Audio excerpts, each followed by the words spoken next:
Quando uma pessoa vai aprender inglês, ela simplesmente acha que ir para a aula de inglês é a parte mais importante do aprendizado. Quando, na verdade, ir para a aula ou, de repente, sentar e estudar, né? Se você estuda sozinha, sentar e estudar, essas coisas, elas fazem parte do processo.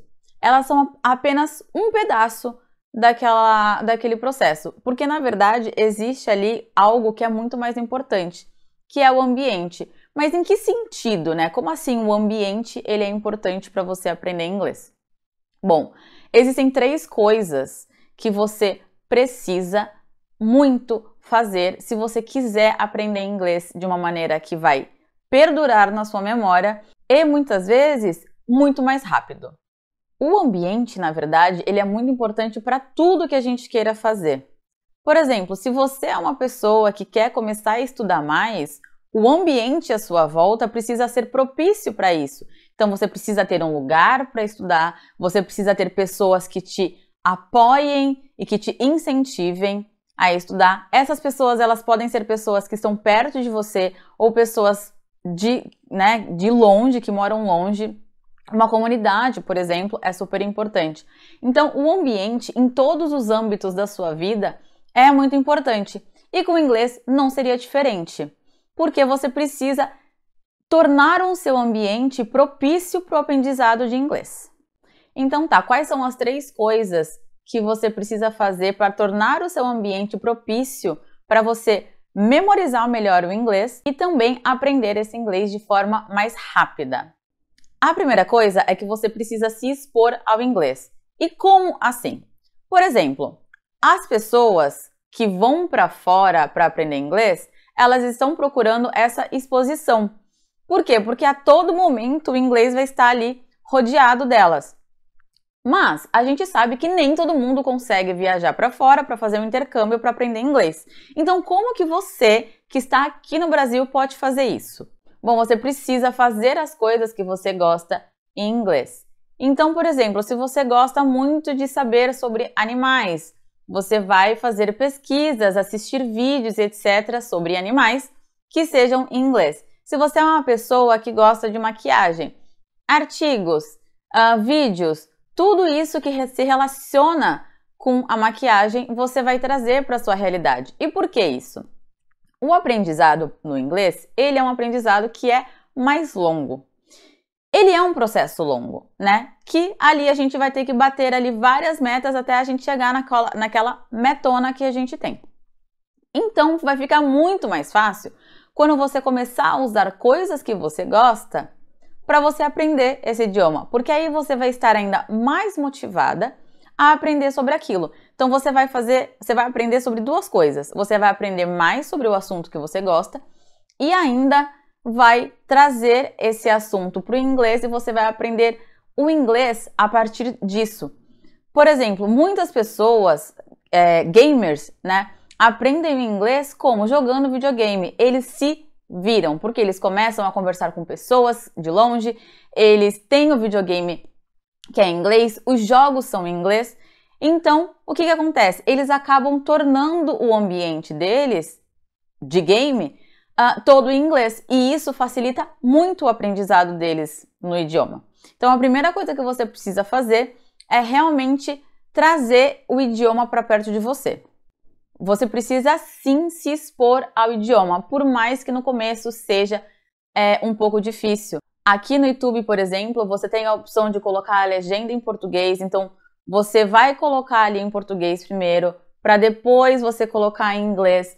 É um processo, não adianta querer já abraçar o mundo, né? Porque não vai funcionar, você vai acabar se frustrando. Então você consegue sim se expor ao idioma trazendo coisas que você gosta, né? Step by step, né? Baby steps sempre. A segunda coisa é criar um ambiente de imersão em casa. E como que você vai fazer isso? Basicamente, tudo que você puder transformar em inglês, você vai fazer. Seu celular. Você já conhece de cabo a rabo tudo que está acontecendo ali dentro do seu celular. Que tal se você colocar agora o idioma dele para inglês? Todos os aplicativos vão acabar se transformando em inglês. E isso é uma forma de você trazer esse idioma, que é o inglês, para a sua casa. Você vai imergir no inglês. tudo que você puder trazer para inglês na sua casa, você pode fazer. Por exemplo, fazer lista de tarefas em inglês, fazer lista de compras em inglês. Então, o que você faz na sua casa, o que você faz, não exatamente só na sua casa, mas o que tem em volta de você, que você pode transformar para o inglês. Essa parte vai fazer com que você tenha sempre o contato, mesmo quando você não estiver estudando, com o inglês. Então, quando você faz essa estratégia para a sua rotina, ela facilita muito.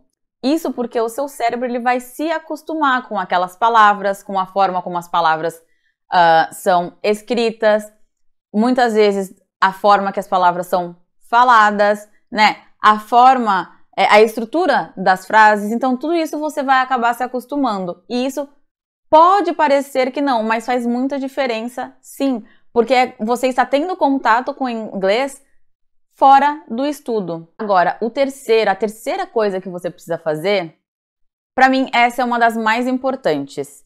Por quê? Quando as pessoas começam a estudar inglês, o que elas se preocupam muito? Memorizar vocabulário, memorizar a estrutura gramatical. E essas coisas, vocabulário, estrutura, eles são importantes. Mas você sentar e tentar memorizar tudo, sabe? Como se fosse uma lista, isso não vai te trazer benefícios. É óbvio que alguma coisa ou outra você vai memorizar, até porque você está ali trabalhando o seu cérebro, né? Para aprender aquilo. Porém, todavia, entretanto, a melhor forma de você fazer isso é contextualizando. Então, eu vou dar um exemplo. O que é o contextualizar? É simplesmente você pensar naquele vocabulário e naquela estrutura gramatical em uso. Um exemplo, vamos falar sobre o Simple Present. Ele fala sobre o quê? O presente. O que as pessoas geralmente se preocupam? Que se eu falo I eat bread. Beleza, então I eat. Aí, se for, sei lá, se eu estiver falando de she eats bread. Então, as pessoas acabam se preocupando muito com essa estrutura. E não estou dizendo que essa estrutura, ela não é importante. Claro que ela é. Afinal de contas, você vai conseguir se comunicar com as pessoas através dessa estrutura. Porém, o que adianta você ter a estrutura e não saber quando usar? Quando a gente fala de Simple Present, é fácil. A gente sempre pensa, bom, presente, então o que eu uso no presente? Coisas de agora, rotina, coisas que eu gosto e etc. Então, na verdade, as estruturas mais simples que a gente chama, né, no inglês, elas são óbvias, vamos dizer assim, e aí fica mais fácil. Só que a gente chega em algumas estruturas que são mais avançadas, principalmente estruturas que a gente não tem no português, então a gente não consegue fazer essa comparação. O que acontece? A gente fica, eu sei a estrutura disso, mas quando que eu uso? E aí que tá o problema, porque aí você sabe a estrutura, mas você não sabe como que você vai usar, quando que você vai usar. Por isso que o contexto é muito importante. O contexto ele vai te trazer essa base de eu sei a estrutura, então a estrutura, na verdade, ela vai ser secundária. O que vai ser o principal vai ser quando que você vai usar essa estrutura. De tanto que você for usar, de tanto que você vai usar aquilo no seu dia a dia, de estudo, ou seja, no trabalho, enfim, seja lá onde você use o inglês, de tanto que você usa essas estruturas num contexto, o que vai acontecer? Você vai memorizar essas estruturas. E o mesmo acontece com o vocabulário. Não adianta você ficar lendo listas e listas e listas e listas de vocabulário, ou então os verbos irregulares, né, do passado, e ficar tentando decorar. Porque você vai decorar uma coisa ou outra, mas a maior parte você vai esquecer, porque você não vai estar contextualizando. Quando você contextualiza, o que você faz? Você faz duas coisas. A primeira, você coloca um quezinho de emoção. E a gente aprende muito bem quando a gente relaciona algo com uma emoção. Então, a contextualização ela traz este poder de você sentir algo conforme você vai aprendendo. A segunda coisa é que você vai relacionar essa estrutura com algum contexto que você já conhece. Um exemplo, se eu pedir para você falar sobre você, sobre as suas características físicas e características de personalidade, você vai estar trabalhando o quê? O verbo to be. Só que eu não estou pedindo para você usar o verbo to be, eu estou pedindo para você falar sobre você, sobre as suas características físicas e de personalidade.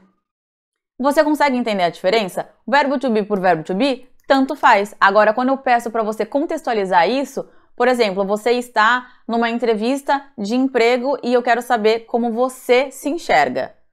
Então, vamos deixar a parte física para lá. Quero saber como você se enxerga. Você vai precisar falar o quê? Das suas características de personalidade. E é aí que você vai usar o verbo to be.